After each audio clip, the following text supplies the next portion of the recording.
അപ്പോൾ ഒരു patient has certified brain death ആണ്, ആൾ ഓൾറെഡി പ്ലെജ് ചെയ്തിട്ടുണ്ട്, സൈറ്റിൽ പ്ലെജ് ചെയ്തിട്ടുണ്ട്. ഇപ്പോൾ ഡെത്ത് ആവണം, റിലേറ്റീവ്സ് ആ ഒരു പ്ലെജ് വെച്ചിട്ട് എവിടേക്കാണ് പോകേണ്ടത്? പ്ലെജ് എവരും പോകണ്ട. അവര് ആക്ച്വലി നമ്മൾ ആദ്യം നമ്മുടെ എക്സ്പ്രസ് ചെയ്യണം ഡോണർ ഹോസ്പിറ്റൽ, അതായത് ഏത് ട്രീറ്റിംഗ് ഡോക്ടർ പറഞ്ഞാൽ മതി, ഞങ്ങളുടെ ആള് നേരത്തെ പ്ലെജ് ചെയ്തിട്ടുണ്ട്, we would like to donate organs, ഞങ്ങൾക്ക് അവയവദാനത്തിന് സമ്മതമാണ്. ബാക്കി ഉത്തരവാദിത്തം ആശുപത്രിക്കാണ്. ആശുപത്രി കേസോട്ടിനെ കോണ്ടാക്ട് ചെയ്യും. ബാക്കി process, organ retrieval process, allocation process, all will be done by കേസോട്ടോ. പിന്നെ ഏറ്റവും ഇമ്പോർട്ടൻ്റ് ആയിട്ട് നമ്മൾ മനസ്സിലാക്കേണ്ടത് ഈ ഒരു അവയവ വിന്യാസം, അതായത് അലൊക്കേഷൻ, ആൾക്കാർ വിചാരിക്കുന്ന പോലെ ആ ഏത് ആശുപത്രിയിലാണോ ദാതാവ് അയാളുടെ ഇഷ്ടത്തിന് അങ്ങ് ഓർഗൻ കൊടുക്കുക, അങ്ങനെയല്ല.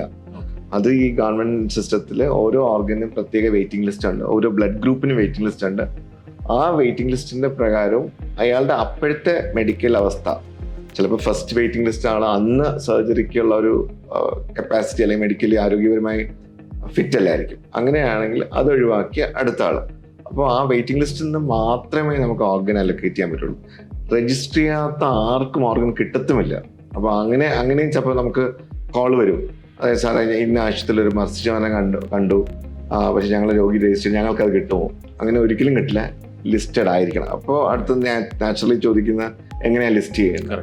അപ്പോൾ നമ്മളൊരു വൃക്ക സ്തംഭനാവസ്ഥ അല്ലെങ്കിൽ കരൾ സ്തംഭനാവസ്ഥയുള്ള രോഗിയാണെങ്കിൽ നമ്മൾ ഏത് ആശുപത്രിയിലാണോ അവയവം മാറ്റിവെക്കാൻ ആലോചിക്കുന്നത്, അത് നമ്മൾ ഏതെങ്കിലും ഒരു ഹോസ്പിറ്റലിൽ ചൂസ് ചെയ്യണമല്ലോ. എൻ്റെ ആശുപത്രി, ഞാൻ ട്രിവാൻഡ്രം മെഡിക്കൽ കോളേജിലാണ് അവയവം മാറ്റിവെക്കാൻ താല്പര്യം. അപ്പോൾ അവർ ട്രിവാൻഡ്രം മെഡിക്കൽ കോളേജിൽ വന്നിട്ട് ഒരു പ്രാഥമിക പരിശോധനയ്ക്ക് വിധേയമാണ്, ഒരു അവയവ മാറ്റ ശസ്ത്രക്രിയയ്ക്ക് വിധേയനാകാനുള്ള ആരോഗ്യസ്ഥിതി എനിക്കുണ്ടോ, അത് ആ ഒരു പ്രാഥമിക പരിശോധന പൂർത്തിയായ ശേഷം നമ്മൾ അവരെ വെയിറ്റിംഗ് ലിസ്റ്റ് ചെയ്യും. ഇതിന് രജിസ്ട്രേഷൻ ഫീസ് ഇല്ല, അത് നമ്മൾ വളരെ ക്ലിയർ ആയിട്ട് മനസ്സിലാക്കണം. ഇത് രജിസ്റ്റർ ചെയ്യാൻ നമ്മൾ ഏത് ആശുപത്രിയിലാണോ അവയവമാറ്റ ശസ്ത്രക്രിയക്ക് പ്ലാൻ ചെയ്യുന്ന ആശുപത്രി പോവുക, അവിടുത്തെ പ്രസ്തുത ഡോക്ടറെ കാണാം. അതായത് കിഡ്നി ആണെങ്കിൽ കിഡ്നി ഡോക്ടറെ കാണാം, ലിവർ ആണെങ്കിൽ ലിവറിൻ്റെ ഡോക്ടറെ കാണാം, ഹാർട്ടാണെങ്കിൽ ഡോക്ടറെ കണ്ട് പ്രാഥമിക പരിശോധന വിധേയമാകുക, അവരെടുത്ത് പറയുക നമുക്ക് ഡിസീസ് ഡോണ്ടറിൽ ലിസ്റ്റ് ചെയ്യാൻ താല്പര്യമുണ്ട്, അവരാണ് ലിസ്റ്റ് ചെയ്യുന്നത്. ആ ലിസ്റ്റ് സെൻട്രലി മാനേജ്ഡ് ബൈ കേസോട്ടാണ്, ഞങ്ങളാണ് ആ ലിസ്റ്റ് മാനേജ് ചെയ്യുന്നത്. അപ്പോൾ നമുക്കിപ്പോൾ ട്രിവാൻഡ്രം മെഡിക്കൽ കോളേജിൽ ഒരാൾ X% രജിസ്റ്റർ ചെയ്ത് നമ്മൾ നോക്കുമ്പോൾ ഇന്ന ഡേറ്റ്, അപ്പോൾ 29/9/2024 ഒരു ആൾ രജിസ്റ്റർ ചെയ്തു. So the list is registered. ഇങ്ങനെയാണ് എല്ലാ ആശുപത്രിയിലും രജിസ്റ്റർ ചെയ്യുന്നത്.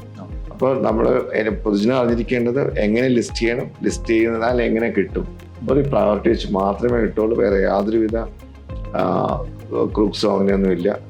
ചില ആൾക്കാർ ഉടൻ തന്നെ ഏതെങ്കിലും രാഷ്ട്രീയക്കാരെ വിളിക്കും, MLA വിളിക്കും, അങ്ങനെയൊന്നും കിട്ടത്തില്ല. സോൺലി ത്രൂ ദ പ്രയോറിറ്റി ലീഡ് ആണ്.